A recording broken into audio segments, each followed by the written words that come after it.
People don't beat a path to your door. Nobody wakes up in the morning with a burning desire to buy your product. You got to sell it to them. And when you start off your relationship with a client, you are a salesperson.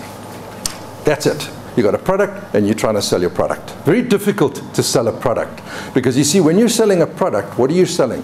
Features, benefits, and price. What's the differentiator when you're looking at product? The motor industry keeps on trying to differentiate themselves. Hence, we're in this continual cycle of cars getting more fancy with things you don't need. We start off as a salesperson, and as we grow in that relationship, we work up to being a solution provider. Now, this is when the product is a vehicle, pardon the pun, we're talking about the motor industry, but it's where the product becomes a vehicle to solve a problem, where we're looking at client needs and not our own needs. So that's where we're considering client needs. And then we move to the third level, which is where you become a trusted advisor. You're looking at two things: giving a client a return on investment on what he's bought from you. He wants a tangible return, and minimizing risk as far as possible. You don't slot in at a trusted advisor level. That is something you build over a period of time. Otherwise, all you're doing is you're trying to get one-time sales. The first thing is, guys, and I think the most important, you have to want to be a salesperson.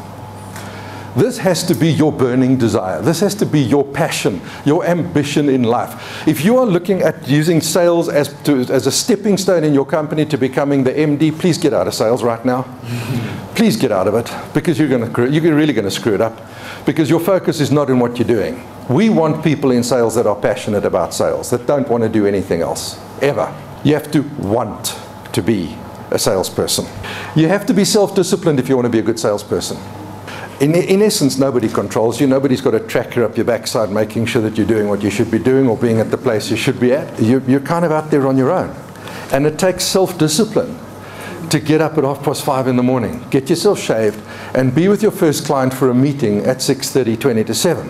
Sales is an 18 to 20 hour a day job, including weekends. It's a job that never stops. Your job is not to be in an office. Your job is to be out of an office. So you want to have as many things as possible on autopilot that are happening automatically, that you don't have to drive, so that you can get your butt out where it belongs, and that's on a seat in front of a client. You have to be able to gain trust quickly. You have to be able to build rapport with your clients quickly.